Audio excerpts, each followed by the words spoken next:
I think that Josh Heupel gambled a little bit against Chattanooga. And here's how he gambled. I think there were some players, such as Ricky Gibson, that he didn't play because they were slightly banged up, could have played, but why not hold them and be a bit of a surprise for NC State? I think in Gibson's case, it also speaks to Tennessee's depth that they were able to throw somebody else out there. James Pierce only plays 10 plays. Why push him? So you're going to see some guys kind of be X factors and come out of the woodwork. But the question is, do those young guys like Ricky Gibson, who doesn't have a lot of experience, make mistakes? That's the gamble, right, Caleb? Is that they could have used that game time to feel more comfortable. Because the more you play, the better you're going to be. So that is the gamble. And it leads me to, I would be blank if Tennessee didn't beat NC State by double digits. So it's about 50-50. Okay, still a win. Nervous. Vols should win big. Caleb, what would you be? I'd be nervous. Tennessee should win big. They should win by at least double digits. Now, I'm not going to say that they need to win by like 3 scores because that's where I was going. But, you cover college football. Tennessee could be up 42-21 in the fourth quarter and let NC State score a meaningless touchdown to make it a 42-28 finish. So I won't say it has to be a 3-score win, but it needs to be double digits. I mean, guys, they're significantly better than NC State. We just had Noah Fleischman on, and I don't know if you noticed, David, he basically told us that their run blocking isn't that good, right? Yes, which is typically a problem. When you're facing a team like Tennessee that has, by all accounts, a top 5 defensive line in the country, it's a really big problem. And they need to be able to run the ball. So I just don't understand how Tennessee doesn't win this game in gigantic fashion. They should win it easily. And by the way, Dave, I'm glad you brought it up. The line has moved to Tennessee -8. So for those who don't remember, we talked about this 2 days ago. It started Tennessee -5.5 on Sunday. Within 24 hours, it moved to Tennessee -7.5.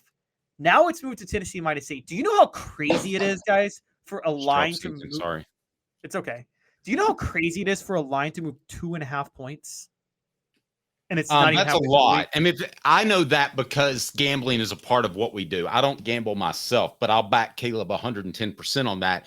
That is a lot.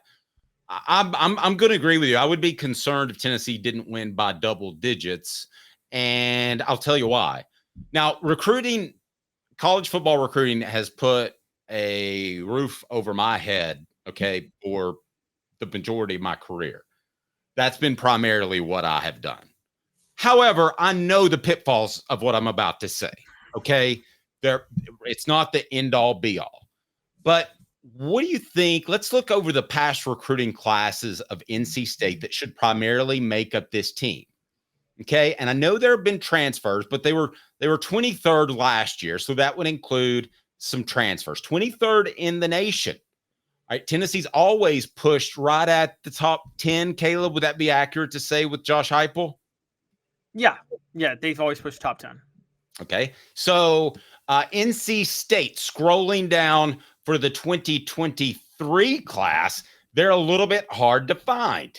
Again, I know that recruiting is not everything. I know guys are misevaluated all the time, but NC State was 43rd in recruiting 2 years ago. Caleb, 43rd. To my knowledge, Tennessee has never been lower as a program than Derek Dooley, who had him about 28. Is that right?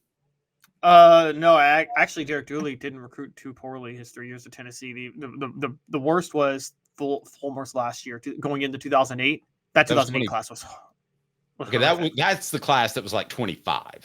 So maybe okay. So now maybe the class after Derek Dooley was fired, 2013, Butch Jones's first class. But is it really fair to ever judge a coach on their first class or the class put together right after they were fired? Because it's like that's a little bit it's tough to put together a decent class with that situation, right?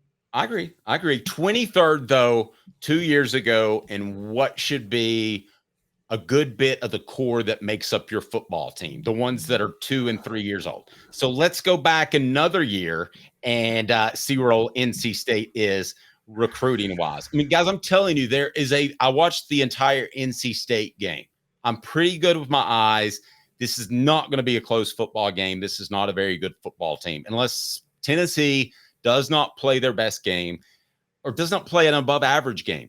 Tennessee should win by double digits. Now, that recruiting class way back in 2022, do you want to guess where NC State landed there? Because I'm still scrolling, Caleb. I had to open up another screen, for goodness sake. You want to guess? 27? 64.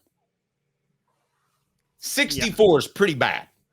Okay, that's the type of talent differential we're talking about. Just for the record, in that particular season, Tennessee was 17th. That's not championship worthy, guys, but it's a lot more respectable than being outside the top 50. Let's go back one more year to 2021. That would be some of the guys in this class, right, Caleb? Or Yep. on this team, excuse me. I'm still scrolling. And I'm looking for NC State, and they're 36.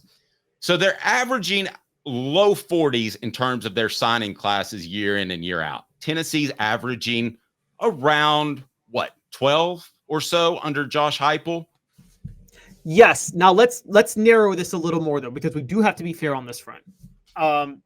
In the era of the transfer portal, you have to track talent composite because you pick up guys. Is that fair to say? You lose guys, you pick up guys, things like that. And the talent, but the transfer portal is factored in to the composite recruiting rankings. So if you want to talk about last year, yeah, they factored it in to the 247 rankings, which go into the composite rankings. I checked on that actually. Okay, but they can't factor that class like once you lose a player. You know what I mean? And that's where I'm at. Oh, okay, I got you. I thought you were talking about like Tennessee brings Lance Hurd in. He's considered a 5-star transfer, so he helps their ranking.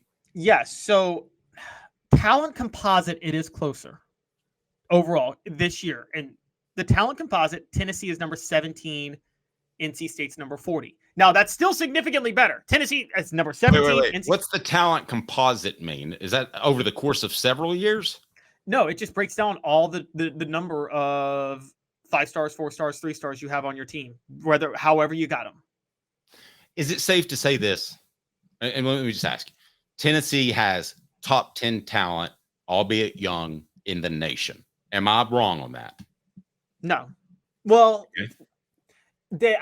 look, this says that they have number 17. I would say they have top 10 talent because while they may not have it everywhere, Nico Iamaleava pushes, like an elite quarterback pushes you above a lot of other things. Right. Almost counts as 2. I see what you're saying. Yeah, it does. No, I got you. I mean, I would rather have one great quarterback than 2 great running backs in today's football. So I'm totally with you. Now, can you sit there and say that you think that NC State has top 25 talent in the nation? No. They don't have talent. Okay. I do not. Top 40. Can you say definitely, no question about it, top 40? Yeah, I can give them top 40. I can give them top 40 because again, they're number 40 on the 247 talent composite, and they do have a good quarterback. Not Nico Iamaleava, but they have a good quarterback in Grayson McCall. A good quarterback. I like Concepcion, but we just talked about with Mr. Fleischer, who covers the Wolfpack, about a team that can't stop the run and has a hodgepodge of transfers in the secondary that have played a lot. Sure, they have, but one of them didn't even show up ready to be a starter. That's always a major, major red flag when a guy transfers to a school and he's not starting from day one. So I have no reason to think that Tennessee's talent isn't exceptionally better than NC State, Caleb. And I believe that at the end of the day, talent will win out. And used to be, I would say, well, let's let some of those young guys play. But I think Tennessee has played a lot of those young guys in practice and gotten them ready.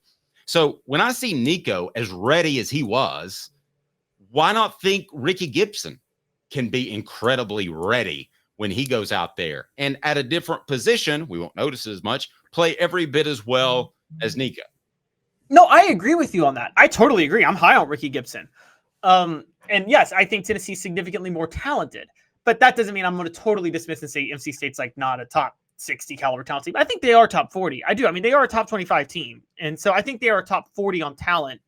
I just think Tennessee is significantly better. So I don't expect NC State to make this a game. I think Tennessee should blow them out. I think their scheming is better. And I'm with you. Tennessee's just got bodies and bodies that they can throw in. But we're talking, I mean, depth isn't going to matter in this game, guys. We're talking about depth. Depth only matters if it's Georgia Clemson and it's a 6-0 game at halftime, and then Georgia's depth wins out, so they win 34-3. I think Tennessee's going to have this game in the bag by halftime. Okay, that's where you and I disagree. I think depth matters because of the way they rotated receivers last week. I think they're going to do that, and we hinted at that right in between drives. So I think the depth does matter, and they're going to be running at Mach 10 the whole time, and they're not going to have to worry about the receivers getting tired like they used to when they settled on 3. So I think depth does matter, and then the defensive line spot being able to rotate guys in, they're going to be fresh in the third and fourth quarter. So I would disagree with you there. But it's not going to be a game in the third or fourth quarter. The third or fourth quarter is not going to matter. I think Tennessee puts this thing away at halftime, probably. Okay. Well, if that's the case, then we're on the same page. I think that Tennessee ultimately, now, as far as the overlook factor, could there be anything to that? The overlooked factor. Could you overlook NC State because they're not Alabama, Florida, Georgia?